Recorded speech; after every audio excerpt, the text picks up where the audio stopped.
Modern men are struggling with a crisis of masculinity. There is widespread confusion about how men are supposed to behave and what the male role even is anymore. This confusion has led to a surge of influencers online forming what's often called the Manosphere. While there are some toxic elements within this space, there are also genuine communities where men are simply talking to other men about real life problems like dating, purpose, and self worth. That part is rarely acknowledged. My name is Zarina Matcha, and you're watching The Rational Female. If you enjoy my content, give the video a like and subscribe to my channel. As a woman in her late 20s, I've struggled a lot with dating. I've had 2 serious relationships, both lasting under a year. Recently, it's become clear to me that something is missing in many modern men: raw masculinity. But what do I actually mean by that?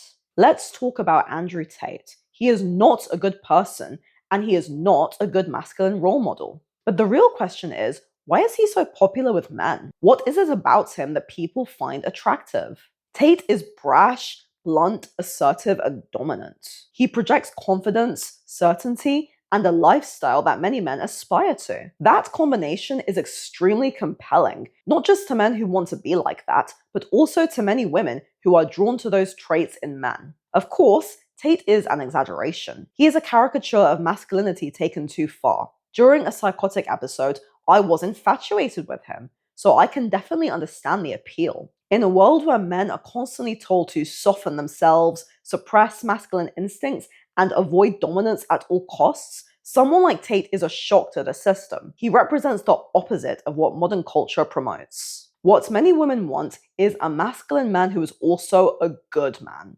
Think Aragorn from Lord of the Rings, or, for Game of Thrones fans, Jon Snow, Robb Stark, Dario Naharis, or Bronn.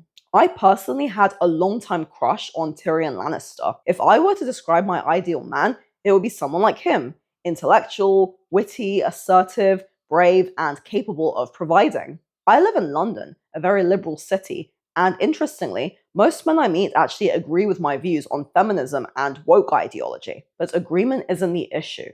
What's missing is masculine assertiveness. This is not an attack on men at all. I don't blame men for this.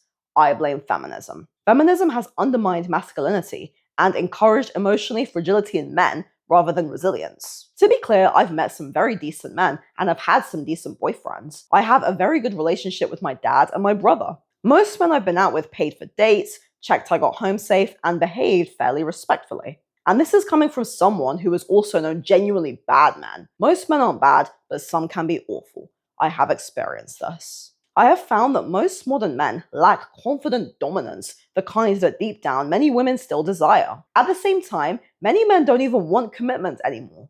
Many prefer casual arrangements. This is a direct outcome of the sexual revolution, which encouraged both men and women, including myself, to prioritize short-term gratification over long-term stability. Marriage is no longer what it once was. 70% of divorces are initiated by women, and many men feel like the system works against them. It's easy to see why men opt out. Respect for masculinity has declined, and constant criticism of men has created resentment.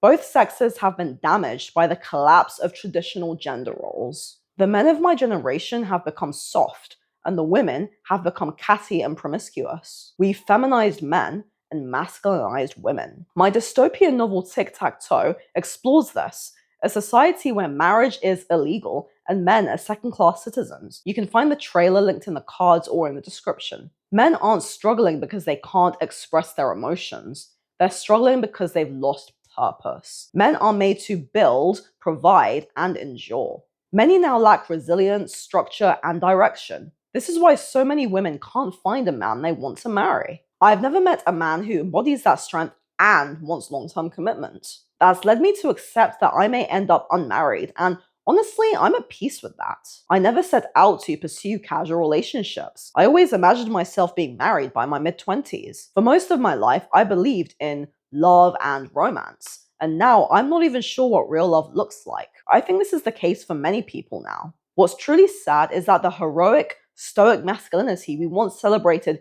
in stories and myths no longer exists in real life. That loss hurts both men and women. It's tragic that someone like Andrew Tate fills the void, when in the past, masculinity was embodied by honor, restraint, and responsibility. In the past, a man would court a woman, get to know her slowly, be very gentlemanly, and prove himself to her. Sex followed commitment. Now, sex is expected very early on, often without any security or promise of commitment. Women feel pressure to comply out of fear of being replaced. And yes, women must take responsibility for that too.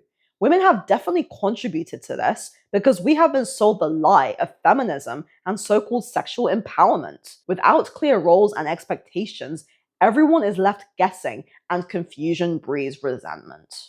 I really hope that feminism fades away within my lifetime so that men and women can rebuild healthy dynamics, ones that allow love, respect, and stable relationships to exist again. Thank you for watching.